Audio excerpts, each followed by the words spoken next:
Hello, everyone, and welcome to the next perfect step, where all possibilities lie in conversation. I'm your co-host, Lori Mullen. I'm your co-host, Stay. And I'm your co-host, Lori Tremblay. We welcome you all to our broadcast tonight, and we have a special guest, Scott Dineen, who is an author and musician. We have our mutual friend, Caroline, who was an artist that we've had on our show twice before. So we're excited to get to know Scott and his story. And so, Scott, welcome. Thanks for having me. You're so welcome. Yeah. And we'd love to hear a little bit more about you. So please share whatever you're comfortable with. Well, that's very flattering to have me on. I guess I could start talking a little bit about my music career. As a young kid, I studied music and I won a national songwriting contest at the age of 10. And so I had a brief period, maybe 18 months of minor celebrity, where I appeared on Voice of America and all the television shows in the area. And it was great. I would go on, I would play the song that I won with. And then that was all over. That was 18 months. I was 12, no more music, no more celebrity. I continued studying the guitar, but I transitioned to circus arts, juggling, unicycling. And at a very young age, 15, I went off and performed with several professional circuses. I didn't leave school. My parents were cool about it. You know, it would be a week here, 2 weeks there. But a lot of that material from my youth with the circus ended up helping me write the book that you're aware of, Circus Orpheus. And it's something that I was able to teach my son, who's now in college. And we sometimes still perform a father and son juggling act together. But back to the music, and maybe you'll have questions about it. In my late 30s, I switched to classical guitar, and I was pretty serious about studying and playing. I'd studied as a kid, but I ended up playing weddings and, at cafes and things like that. And then I got involved playing what's called gypsy jazz. This is jazz music that's usually a quartet it's very fast. It's the old standards. I did that for about 5 years. I founded a group called Swingology. We played all over the place. It was great until I got a call to join a Bob Dylan tribute band. Not only a Bob Dylan tribute band, but the premier Bob Dylan tribute band in the country. And so that was a great opportunity. That's my main focus now in music. And we tour quite a bit. We're going down to Naples, Florida in a few weeks, getting ready for that. So yeah, I'm the lead singer. Had to memorize all those long, rambling Bob Dylan songs. And the band is terrific. The band is absolutely phenomenal. So it's a real joy to play with them. And we practice and perform pretty often now. It's a big part of my life.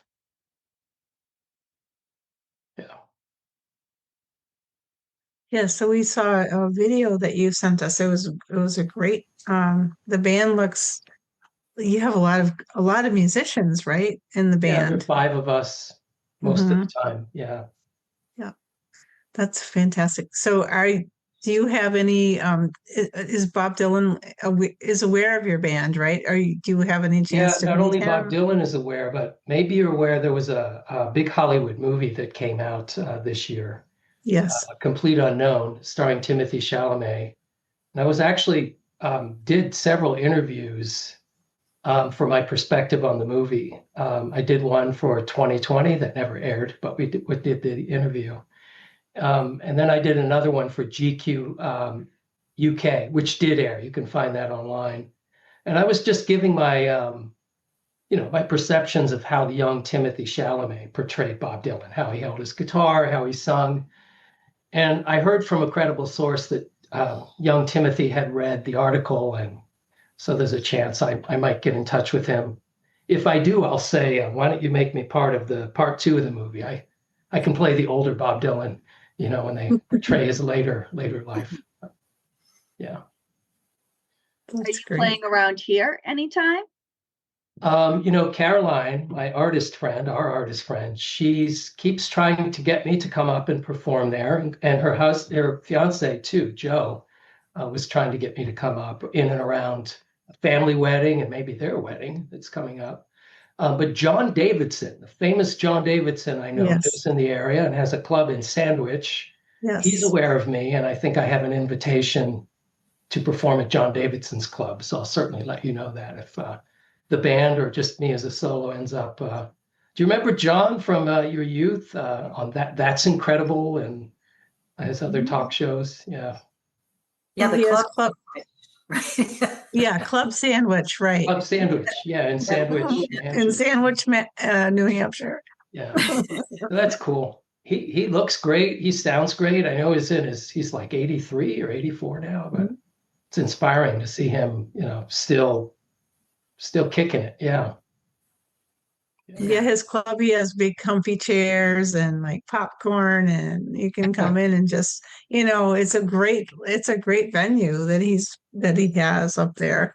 Yeah, I've seen videos. I'd love to come up there even just to see his show. Yeah, not be the center of attention all the time for being on stage. But I'm really addicted to being on stage, and like a lot of performers in real life, I'm pretty uneasy. I wouldn't say nervous or not confident, just like not comfortable in my own skin. But as soon as I get on stage, all of that melts away. I connect with the audience and their energy. And it's not really an ego thing. It's more like channeling. And I know, Lori T, I know you talk about channeling, but I'm definitely feeling something that's beyond me for sure when I'm singing those songs and connecting with the audience. It's really very fulfilling, more than, again, just being the center of attention on stage. It's really channeling forces that are precious and certainly beyond me. So, yeah. I think music can do that too. When you go to concerts or in your group of people and there's music playing, there is a connection. Music makes you feel, whether it's sad or happy or anything, and it connects everybody in that energy together. Yeah, and there's nothing like live performance. I mean, you can go on Spotify, you can go on YouTube, but it as you all know, it's just not the same. Live, and there are fewer and fewer venues. People don't go out the way they used to. There are just so many things to do and stay at home, especially younger people. So our band is actually lucky that we still are able to find venues and perform. But it's getting harder and harder. Yeah. So do you perform in the DC area? Is that correct, Scott? Yeah, mainly in and around the DC area. I mean, we go, as you heard, as far south as Naples, Florida, which is pretty far down. And we play New York. Sometimes we're in Long Island for a big festival. It's been about a year ago, but that was a wonderful experience out on Long Island. So that's about as far as I've traveled with the band. We'd love to go to Europe, and I'm working on that. Dylan's very big in France in particular. Yeah. Speaking of France, I know from talking with you that you have a big affinity to Paris, right? Yes, it was my project over the pandemic, as soon as the pandemic started, to really try to master French. That's how I met Caroline, because she has a language school. I ended up going to Paris about 11 times since the start of the pandemic. And people are like, what are you? You independently wealthy? And I tell people, it's actually cheaper to fly to Paris and stay in those hotels and eat in those restaurants than it would be in my area to go to Virginia Beach or Ocean City, where you're going to pay $500 or $600 a night in season. Food is terrible. And you end up, it's much more affordable actually to go to certain European countries where the food is much cheaper. You can get usually good flights. So yeah, I love it. I'm going to keep going to Paris. My writing successes also have been tied to Paris. I made some real breakthroughs attending some writing workshops. And that's where I met my agent, Wendy Rome, who's a very well-known and fantastic agent. I'm really lucky to be working with her. It's hard to get an agent, a good literary agent. But I met her in Paris and we became friends, and I see her regularly, both online and when I go to Paris. And So yeah, that's a big part of my life, for sure.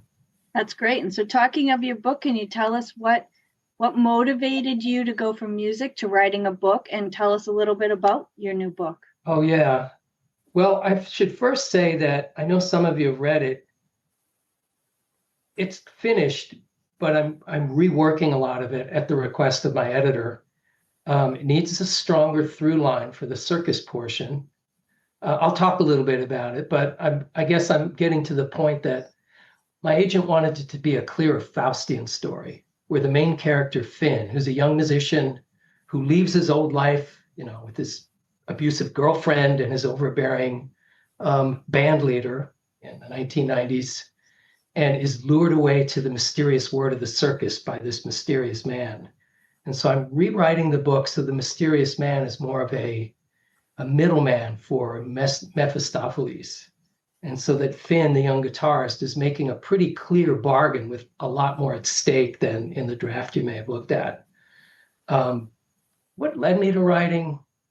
I've always had an affinity for it. I did a master's degree in rhetoric, which involves a lot of writing and teaching people how to write essays and that kind of thing. But it started as another pandemic project, and something Caroline and I started talking about during our French lessons.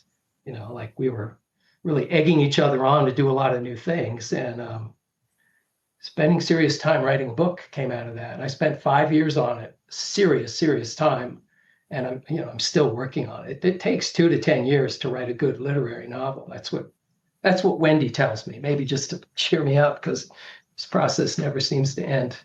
But I do love it. It's similar to the music performing in that, you're really channeling forces much greater than yourself, and memory, and, trying to convey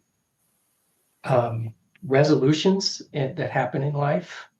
And sometimes it gets dirty and ugly. Lori, you told me that, when you read the draft, the first third of it was kind of surprising because there's a lot of rough language and there's discussion of things like pornography, and hopefully I didn't overdo it. But then you said too, the character had to have something to push him out of his world into the circus. And that's absolutely right.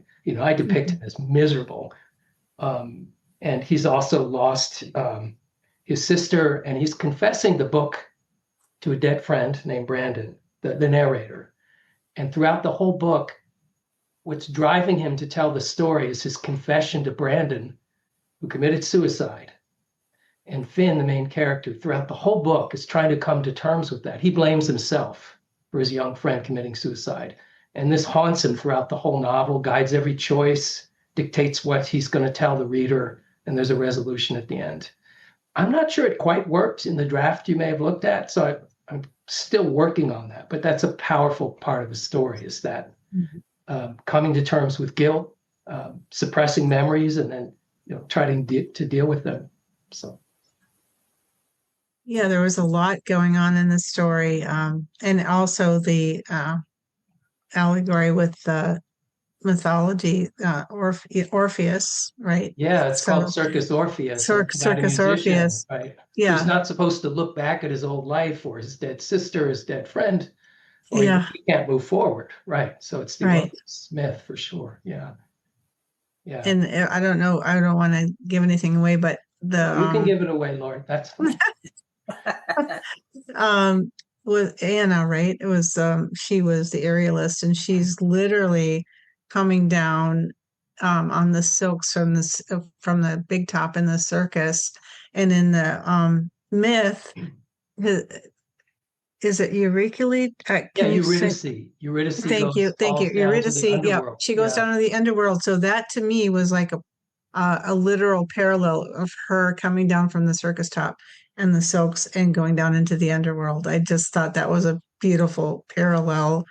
Oh, thanks for pointing that out. Yeah. So Anna and Finn and this old man who takes him to the circus and his dead sister all share an ability they call the glimmering, which is the ability to, among other things, read minds, not easily. It takes a great effort to do it, and to control other forces or try to control them. And that's an allegory also about human connection and also human possibility, because we all have something magic inside us that is trying to come out, and we can't always control it, and it can be difficult to summon that. And so I created this, kind of allegory with this special power. We all want to feel like we have some special ability. So, I really liked how you kind of connected it to the Nephilim with, the fallen angels. I thought that was really clever to put that together and to, question whether Anna was that. Yeah. So Anna's wondering how did we get this ability? Very few people have it. And you're right. She has a theory that the blood of the Nephilim, the fallen angels, lives on in a few people, and she's one of them. Yeah. And it's also the allegory of falling and redemption. She has this idea in the final climactic gala show that she's going to show the audience what it means to fall from grace and then rise again.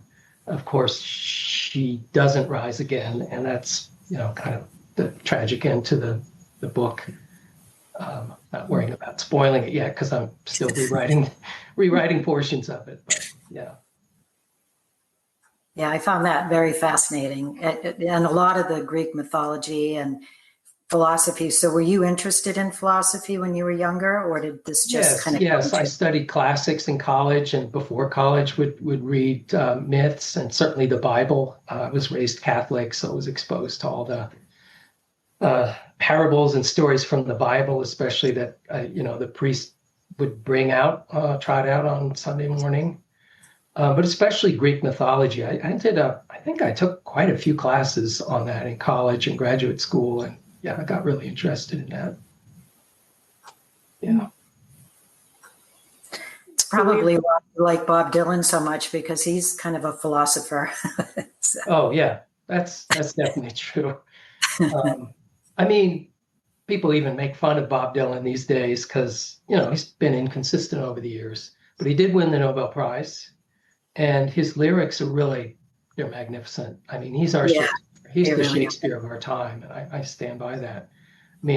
I've not only studied his lyrics, probably like few people on this earth have. And you may say, oh, that's pretty arrogant. You show me somebody else who's memorized 90 Bob Dylan songs. And they are long. They are long songs. The technique to memorize them is painful. You can't just read through them. You can't just sing them. I invented a technique that I developed and actually wrote an article about it, tried to get it published. I didn't try too hard on that. But yeah, it's a pretty painful process, but I've internalized the lyrics too. So I think I understand them really well. I've got all the imagery of the songs in my mind and, all the sentiments that I've developed while performing them on stage. So yeah, it's been very enriching. And same way reading Odyssey or something like that from Greek mythology is, sure. Yeah. And I've seen the Dylan movie twice now. So. Oh, you must have really liked it then. I did. Well, my grandson wanted to watch it with me too. So I went, I saw it first and then he wanted to watch it. So do you have a favorite part? Was there a moment that really resonated with you? I liked how and this is going to sound a little cold, but I actually liked the way he was in relationship, because he was really just in love with his music and his lyrics. And, you really saw it in the movie that, the women in his life were just not really that important, that his music was so loved by him that, I found that kind of curious. That's all. Yeah, that devotion is very unusual. And it did there was collateral all around him with, yes. You could say he hurt them, but in another way, he was so true to his vision, and that was his focus, that people just kind of bounced off of that at some points. Yeah. Yeah, that's very, very good observation. I think about that movie, and about Dylan. Thank you. What's something that you really take away from your studies of Dylan and his music and making it your own, actually? Yeah, that's a good point. We do not try to do an imitation. I don't dress up like Bob Dylan. I wear a polka dot shirt sometimes, but I don't try to copy him, his intonation, anything. I'm channeling the music through me. And I think it sounds pretty authentic. The band certainly does, but nobody wants to see somebody impersonating somebody else. That doesn't get to your heart, you know. They want to see the music moving through you, how it vibrates through you and who you are on stage. So, yeah, that's right. Yeah. Like that. Great. How has that changed your life, Scott? It has helped me deal with my restlessness, because the energy you have to devote to something like that, you know, because I still work a full-time office job as well, you know, having to, go out on tour and take days off work and weekends rehearsing. It's kept me from going nuts, because all my energy is focused into something that is really challenging, but I love it. I can't imagine not doing it. So it's made me happier and more fulfilled. It's made me better with people, because I have to interact with a much wider group of people. You know, every time we go into a club, you know, meeting the stagehand and the owner and all of that, and booking gigs, working with our booking agent, all that stuff. And the band has become like a real family. I mean, I'm not kidding. We've gone on, 10-hour car rides together and just hang out all the time. So we cry on each other's shoulders and really have a great chemistry at this point. I've been together. It's going on 5 years. It'll be going on 5 years. Yeah. It's beautiful. What a great collaboration you have. And yeah. I was glad I could bring some of my musical ideas and things I wanted to say to the world in Circus Orpheus, because there's a lot of, hopefully the regular reader can understand all the guitaristic things I put in there. Like in the early part of the book, Finn is forced by his overbearing and kind of lead-eared band member to play something called a synth-axe. It's this horrible, that it really existed too. It was this horrible looking synthesizer guitar that doesn't even have strings on it. You just kind of tap around on it. And so I made Finn be forced to play this instrument that has no soul, that a monkey could play. But I try to describe it in a way that, a guitarist would really appreciate, but hopefully any reader would kind of get the point. So I have moments like that I try to put in throughout the book. Yeah, speaking of guitars in the book, and Orpheus, the theme of Orpheus. Shortly after Finn comes to the circus in the story and meets Anna, the circus master's daughter, who's like me, addicted to being on stage, and that's all she wants is more audience energy. Circus gets injured and has to leave the circus to heal for a while. And Anna schemes with Finn to bring a television crew to film the circus.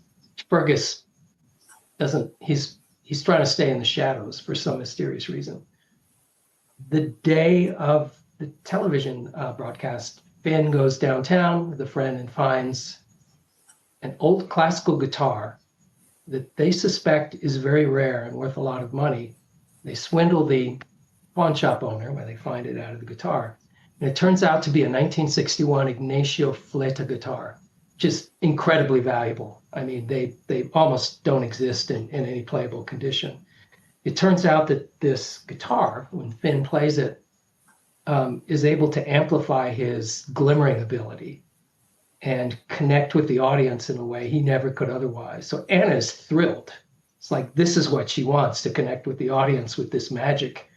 But what happens is it creates almost a religious fervor among the audience, and it's all on tapes. It's all recorded. So when Fergus comes back, he's horrified. He's like, you're exposing our ability, our family ability. Then he gets an idea, because his circus it's not Cirque du Soleil, right? It's run down old mud show, gone into, kind of its dog days. But Fergus is revived. He gets out of his depression by bringing Finn on the circus and decides to use Finn's power and this kind of Orpheus-like magic guitar to create a sensation and bring more spotlight on the circus and raise it up out of the mud. And that's how the latter part of the story is headed. Yeah. Can you talk more about Fergus, the man who contacted Finn and kind of took him under his wing? Yeah, and I'd love to. Thanks for asking about that, Laura. Yeah. If I go on too long just rambling, let me know. Ask your questions. Yeah. The novel starts with Finn in this bar with this Reggie I talked about, his older, overbearing girlfriend who is really abusing him. And he's not playing very well under these conditions. But one night, this strange old man walks into the bar, dressed in a fancy European suit. He doesn't belong there at all. He's staring at Finn, and Finn feels uneasy. And everyone's making fun of him. Oh, that old man's checking you out. But when Finn plays the guitar that night, and they're playing their version of the Girl from Ipanema, it's not really jazz. It's an easy song for them to play. Finn starts playing his solo, and the old man connects with him. And for the first time, Finn feels this power reawakening in him, this glimmering. And when he's done playing his solo, which is just amazing because of his connection with this old man, Fergus, the college kids who are, being raucous and romping around, they've all stopped and are quiet. The girls are all sitting in their boyfriends' laps, quietly listening. And it's just this amazing experience. So Fergus is a catalyst to wake up in this young man, his latent ability, something he suppressed out of depression, out of his grief over his dead sister and his suicided friend. On the other hand, the old man is an opportunist. He wants to use Finn's power to help him revive his circus. And what Finn doesn't know is the old man has really made a deal with the devil. And his choice is either to have Finn kind of take his place, have Finn, be the one to give his soul over to this nefarious force, or for Fergus's daughter Anna to die, because Fergus made a deal with the devil when Anna was young and would have died to keep her alive, or at least that's what he thinks. I'm trying to make the story as subtle as possible so that the reader could look at it all more as a psychology instead of an actual Lucifer and Dr. Faustus kind of thing. So I try to take it as far as I can to the edge without being really making it into like a fairy tale or something. It's what's called magical realism. I'm sure you've heard that term, where try to keep it as realistic as possible, but with magic just around the edges of reality. Yeah. I like that. That's great. Well, and the word Orphic, isn't that like trapping or a prison of the soul? So, that kind of goes along with the Orpheus and the whole premise of, and it seemed to me like Finn was trapped in his soul quite a bit. Absolutely. He was very repressed, trapped, and a lot of it was of his own making, from his guilt. But even as a young kid, before a tragedy happened, he had an older sister who was completely unlike him, who was boisterous, who was unafraid, who was using this power she had without reservation. And Finn was always timid and nervous. So one of the points of the novel is Finn eventually has to overcome that, or he's going to be that way his whole life at a certain point. So, yeah, I guess that's the Orphic trapping that he has to free himself from. As much as it's a fictional book, people can relate. Most of us bring our past with us, and there's a lot of us who feel trapped for whatever reason in life, and go through a journey of finding their magic, right? I think that even as fictional as it is, it's also relatable. Well, thanks for saying that, Laurie. I appreciate it. And that definitely is my intent, not to entertain people with somebody who can do magic tricks, but to have, people connect with the idea that we're all suppressing something. We've all got magic inside of us that we need to summon the bravery to manifest that into reality. And it's a choice. we can choose not to try, or we can choose to build the types of friendships and relationships that will help us bring that out, because you cannot do that on your own. It's impossible.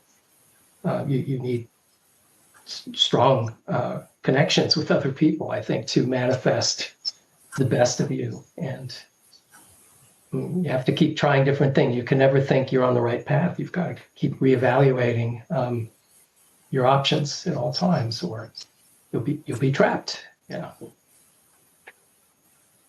I like that. How's that for Tuesday evening philosophy?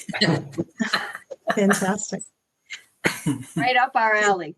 Well, you're bringing it out of me, the three of you, because I know you're all very in tune with a lot of forces yourself, and very intelligent. And, I really just appreciate you hearing me out and having this conversation. It's really great experience. Right. Yeah. We love to have these conversations. I just have one question, a follow-up question is like, how does the magic work for you in your life? Well, that's certainly a good question. Yeah. Certain moments when I'm writing a scene that really comes alive. I mean, really alive, and something that I wasn't expecting, where my intuition, which we all know our intuition is smarter than our conscious mind. Mm-hmm. My intuition comes in a way that creates a solution that it just amazes me. It feels like magic. It's like a magical manifestation.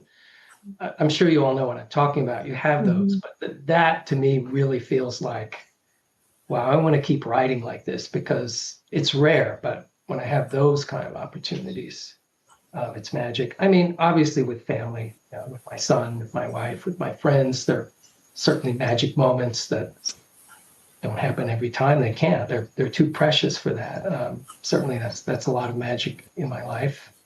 And of course, musical experiences that, again, I don't know how much you can grasp for them, because if you try too hard for something with too much intention, you're probably not going to get it. You have to be open to forces surprising you, like I said about intuition and writing. So creating opportunities, one way to let the magic in. Yeah. Yeah, I think, like you were saying, the magic, I think the magic in our lives to even open ourselves to that is to follow our joy.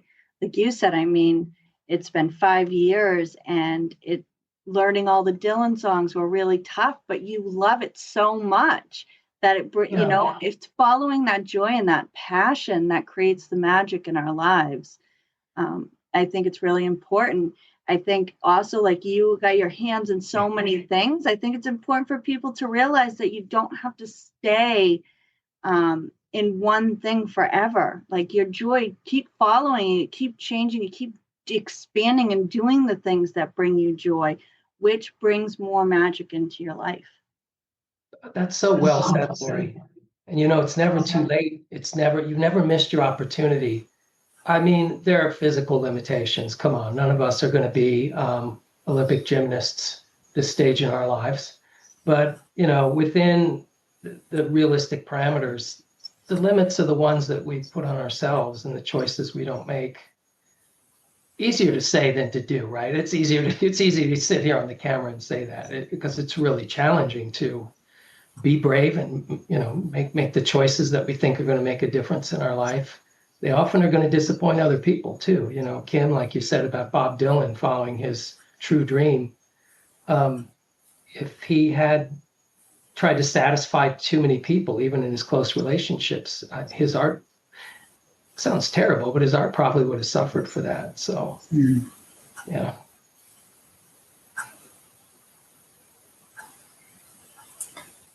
Wow, this, I've really, to me, I like reading books and listening to music that has depth to it, because I think a lot of today's music doesn't necessarily have a lot of depth to it. I'll agree with that. I'm trying to be kind here, but I, and I think that's why, bands like Dylan and, a lot of the other ones that we grew up with have held their own because they do have that intelligence behind the music. And I, I just want to say, I felt your book had that same intelligence of like really going deep. Yeah. So it was really interesting to read. Thanks. The story still needs work. Maybe all agree on that. And that's what I'm working on. But I think the texture of the writing and the ideas, the character development to a point are pretty much working. I'm not going to need another 5 years, maybe another 3 months, because I'm working really hard on getting the story right. I remember seeing, it was Judy Blume or some famous author who'd written the book. It was done, but, she was doing the final, like making sure all the character trajectories and everything works. So the Christmas lights came on at the end. And she was in her office. She had this huge billboard and all these diagrams, all these different colored strings with the character arcs and what they did and all that. I'm kind of doing that now, kind of making sure the character arcs all make sense, that they're satisfying for the reader, that all the open questions get answered. I don't think I was as successful as I wanted in the drafts that I gave you. But, that's the way it works. I'm not going to publish this book. And frankly, one of the major publishers won't be interested in it until I, address those things. And, fortunately, I have a good, like I said, agent that I trust who's giving me guidance and who's very frank about what's going to work and what's not going to work. So that's great. Must be such an interesting process anyway, just to, go through that process of getting published and finding all the different things that you need to do. It's probably a big learning curve and very satisfying for your creativity. Yeah, absolutely. I can't wait to the part we get talking about the cover, because from the time I started writing this book, this person here, I said, you're going to help me design the cover of Circus Orpheus. So we've been talking about ideas for years. I don't know how much control the publisher is going to give us on that, but we're going to try. And if I'm successful, I would really like to try to pursue some international, some translated versions. I'd probably have more control over those. After graduate school, I was kind of like Finn in the story. I was depressed. I didn't know who I was, and I wanted to do something radical. So I went to the library and I took out as many books on different Slavic languages that they had on the shelf, and I laid them all out. And I just kind of used my intuition. I picked Czechoslovakia. And so I arranged to go teach English in Czechoslovakia, thinking I was only going to stay there for 6 months on a teacher program. I ended up staying almost 5 years in Slovakia. The country split in two like a month after I arrived. So I really became a different person. I totally went native. I learned the language fluently. I fell in love and got married over there. My son and wife are over there now. So that's, I guess, another thing that's really influenced my view of the world, is kind of feeling like I became a totally different person for 5 years. I was not an American after, a year and a half. I was only reading and consuming things in Slovak unless they had to do with teaching material. So that was pretty interesting. That's fascinating. Yeah. And you and Caroline are also writing another book together, I understand, right? Yeah, she and I talk about like manifesting new things in our lives, because we've helped each other with that. Laura, you came out to the gallery showing last year at it was a pretty big fancy gallery, and it was pretty much of a long shot that we would be able to pull off getting Caroline's art accepted for a formal art exhibit. But the curator of the museum came to one of my Bob Dylan shows, not knowing me or Caroline. And the place was so packed there wasn't a seat for him. But by chance, I was talking with this guy, and he had a manuscript of artwork that he'd done. And I said, I have a friend who's an artist. And I pulled out my phone and started flicking through pictures. And he's like, that is really unusual and really good. Have her get in touch with me. So we had a call with this curator, me, Caroline, and Joe on Zoom. And a year later, she had this gallery showing. So that's an example. Yes. Manifesting. I forgot why we were talking about that. Can you remind me? Oh, I was just, yeah, I remember that story. That's you were influential in her gallery show, and she appreciates that. But You were you talking were about the book we were writing the together. book, yeah. Yeah, well, the book's about like how it came about that we were able to work together. We didn't start off well on French lessons at all. She was driving me crazy. She'd have me read Chekhov and then try to explain what happened in the passage. I couldn't do it. I would get angry. But we had this breakthrough moment, and it had to do with art. There was a Chagall, beautiful Chagall artwork. It's one with a goat on it. And you know how Caroline is. She's asking me, what do I see? How do I feel? And suddenly we just had this amazing connection through this artwork. And we became good friends after that and started thinking about our lives and helping each other and egging each other on. And so we're writing a book about that experience. Yeah. So we meet on Zoom, and we're writing it kind of as a dialogue now. How we got to certain highs and lows and that kind of thing. Yeah. Great. Well, thank you for all the contributions you're making to all of us. This is beautiful. Well, I'm sorry I monopolized so much of this conversation. I'm sure you have equally interesting perspectives on life, and I know you have shared a lot of those. But I think the four of us are a great group. I feel really good energy here, and really great to be on this podcast with you. We appreciate it, and we look very forward to reading both books and hopefully getting to see you playing live one day. That's a deal. All right. Yeah, I'll have to get in touch with John Davidson again to come up to Club Sandwich. Yeah. Great. That's great. Well, do you have anything else you would like to add to this, or anybody else, before we close on this?